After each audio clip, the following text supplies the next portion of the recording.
Draymond, as a great defensive player, sometimes strikes a similarity in my mind to the idea of Steph Curry's greatness as an offensive player. I don't know that in my NBA lifetime I've ever seen a more intricate, unique, and dominant and smart defender than Draymond Green. They make the decision for Steph Curry to sit, or he had to, or whatever the hell was going on behind the scenes. And you have two other super experienced big names, and my God, they turned the volume up. Jimmy running the offense and Draymond running the defense was unbelievable last night. I mean, you look at Draymond's line, 3, 4, and 10. It's like, I mean, Draymond, quiet night. But then you actually watch the game and you watch what Draymond did against Giannis and the fact that he did not score against Draymond Green, and he's got to be 7 inches taller at least in the wingspan. And my God. Giannis, you know, when he gets downhill, he's unguardable and all the rest of it. And Draymond was unbelievable. So I'm not trying to poo-poo his DPOY quest, his candidacy. I don't think he's going to get it. But what he did last night was completely, like you were talking about, the best defensive player in basketball for a long time because nobody else can do what he does. Yep. I mean, that's the other. It's sort of, it's funny. Draymond, as a great defensive player, sometimes strikes a similarity in my mind to the idea of Steph Curry's greatness as an offensive player. And here's what I mean by that. Do you give extra credit for the fact that the person is doing what they're doing at a much smaller size than what they should be able to, and a much smaller size than what all the other people who are in their class do?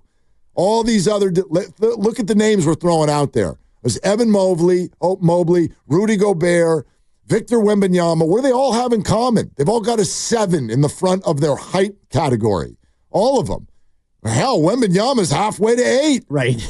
Totally. Draymond is 6'5", maybe 6'6". All the other players who you would list as the top 10 players of all time in the NBA, all of them are at least 6'6". Steph Curry might be 6'3". Maybe. And I actually don't think he is. I think he's 6'2". And so, you know, maybe that doesn't count in your mind, but it does to me. When we start talking about pound for pound, I don't know that in my NBA lifetime I've ever seen a more intricate, unique, and dominant and smart defender than Draymond Green. Well, in modern NBA now, he's being asked to do things that, for example, Dennis Rodman never would have been asked to do. And you had Michael Jordan, you had Scottie Pippen, who were two also elite defenders, so he didn't have to do what Draymond does. And back then, you didn't switch everything. You didn't run so many pick and rolls. You didn't have the same pace. And so, you know, Dennis Rodman was a good defender who guarded forwards. And he would guard a center, of course. But you mentioned it, the DPOY going backward. Rudy Gobert, center. Jaren Jackson Jr., a center. Mm-hmm. Marcus Smart, I don't remember him winning that award in 2022, but he did. Interesting. And then it's Gobert, Giannis, Gobert. Gobert's got 4 of the last 8, and it's because he's the Stifle Tower. And because he registers stats. Right, Draymond exactly. Green is a way better defender than Rudy Gobert. Of course. Like way, way, way better defender than Rudy Gobert. Rudy Gobert can guard one player, the center, the big man. Rudy Gobert can kind of do one thing on a basketball court. Right. He can try to block your shot, and then sometimes he can rebound the basketball. I know his rebounding numbers are okay. They're considering good. his size, I think they actually stink. The fact that it's difficult for him to get to 11 rebounds a night, he should be getting 18. I mean, Jokic does, and he's working way harder on the other end of the court than Gobert is. If I gave you Rudy Gobert or Dwight Howard, who's a better player? I would take Dwight Howard. If we're talking about prime, me too. Yeah, I would take Dwight Howard. And I don't love Dwight Howard. No, he's an odd human. No, and flawed. But like, if you want to compare the two, because that to me is what Rudy Gobert is. He's Dwight Howard, but Dwight Howard is a little bit of a better scorer than Gobert.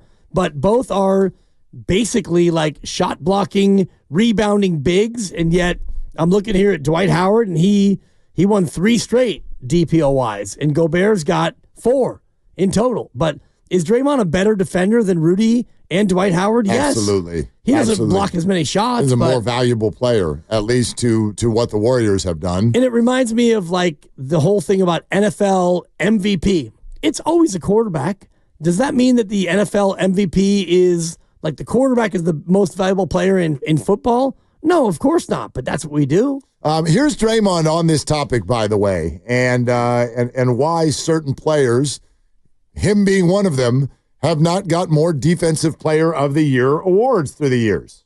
Because I think the voters look at stat numbers, and I don't want to oversell myself because I have so much respect for Tim Duncan and Kevin Garnett, but I do think I'm that great defensively. And if you don't watch the game, you can miss it. And I think if you just go look at the stats, it don't always tell the story. And so for a player like KG, for a player like Tim Duncan, myself, it ain't all about the blocks. It's not all about the steals. What are you covering? And I think, like myself, they cover for everybody. And when you can cover for everybody, you know, sometimes you can get a lot of steals and there's guys covering for you. Because you're getting a lot of steals, you're probably taking a lot of risks. We cover for people. And I think that's why I have one and they have one. Because you got some people that has a vote on the East Coast that probably see us play 4 times a year. And if you look at the stats, you're going to be like, oh, Draymond averaged 1 steal and a block. Those numbers don't jump off the page at you. But you go watch me play, and then you go ask the opposing coach, what did I do to their offense? It's a different story. Same for Timmy D, same for KG. And so, I think when you look at it, the award is widely based off statistics. And those statistics don't always tell the story. Some guys get the stats and get picked on. Some guys get the stats and can be a liability to their defense. They take too many chances. The defense break down. We don't do that. Sometimes you get punished for it. But championships, all 3 of us got. So I'm sure just like myself, they'd much rather have those than more Defensive Player of the Years. But I want another one, and I ain't retired yet. So shout out to them OGs. They are incredible. Great, but I still got a chance. Yeah, I mean, he's probably going to come in second or third. Yeah.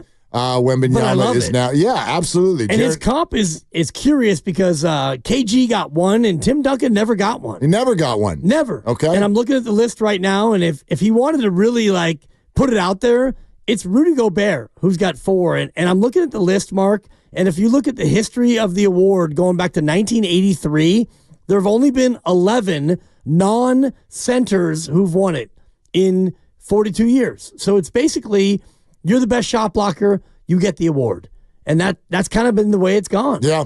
And by the way, just Grandy just mentioned while you were mentioning that those names that Draymond brought up were brought up in the question. Okay. So there was a little bit of a leading of the witness there. Fair. With regard to Kevin Garnett, Tim Duncan, and what have you. But Draymond makes a really good point about box score babies. And this is always a thing when it's Heisman's, MVPs, whatever it is, and he mentions East Coast people with votes who may only see him play 4 times a year. It's very possible you go to bed, you wake up, let's take a look at that Bucks-Warriors box score, and the way media works, especially with fantasy sports, underdog, what's going on, how are you? Like, everybody wants to know the numbers. And those numbers don't really tell a story. You could say last night, okay, Giannis Antetokounmpo flirts with a triple-double in loss. There's a headline. Does that tell you a story? Not at all. He scored 20 points. He had 9 rebounds. He had 7 assists. Let me say it a different way. He disappeared off my television screen. Right.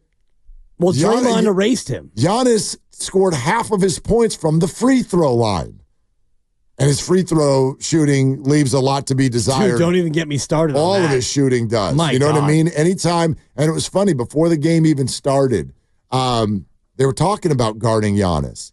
And young Jude, age 11, goes, how are they going to stop this guy tonight? I said, well, I think you probably guard him the same way you see other teams guard a Kuminga or a Draymond, even though they're very different challenges for sure. I'm not comparing those guys to Giannis. But what I'm saying is if you can get him to pull up from 12 feet or further away, you've done your job. You did your job. And that's what I see when Giannis settles for those jumpers. He's not a good shooter. He's not a good shooter. And they were able to do that, and he was able to force his way to the free throw line a bunch of times. But if you got half of his points coming from the free throw line, that's the stat that Steve Kerr, who joins us at 4:30, kept pointing to, 5 field goals. You held Giannis to 5 made field goals. That is an absolutely unbelievable piece of work, especially when he's twice your size. Yeah, and Draymond allowed 0 made field goals. So I wonder about the whole nature of the voting. And, Draymond won it in 2017. And even in that year, he only had 2 steals and 1.5 blocks a game. So why then was he more of a, guy you could vote for as opposed to now where I know the Warriors don't have the best defense and Mobley's on a team that is amazing. That's your answer. He's probably going to win it. More wins. Right. The Warriors had more wins back then. But even if you look at the history of it, Gobert won last year and Minnesota was not the 1 seed. No. But we look at Gobert with, 2 blocks a game in the Stifle Tower, and so we give it to him. Yeah, that's the thing. It's names, it's stats. And then it's also flavor of the month. It's part of what Guru just said. Spread it around a little bit, what have you. I know Gobert's won 4 times, but that's there's that thought. Like we do that. We do that with MVPs a lot, where it's like, okay, well you won it last year, so let's go with Joel Embiid this year, and we try to move it around. We probably shouldn't. We shouldn't. Like you should get that Men in Black thingy at the end of every single season. Just blank everyone's mind. Just like that little flashy thingy, and then you're like, you have no idea. You have absolutely no idea who won last year, and then vote from that space. That's always what I've wanted for NBA review. Flashy thingy. Bring somebody out of a dark room and go, we're not going to tell you what the call was. Just look at this play and tell us what you see. And that way you're not jaded. Because everybody's jaded. It's impossible not to be, no matter what we're talking about in life.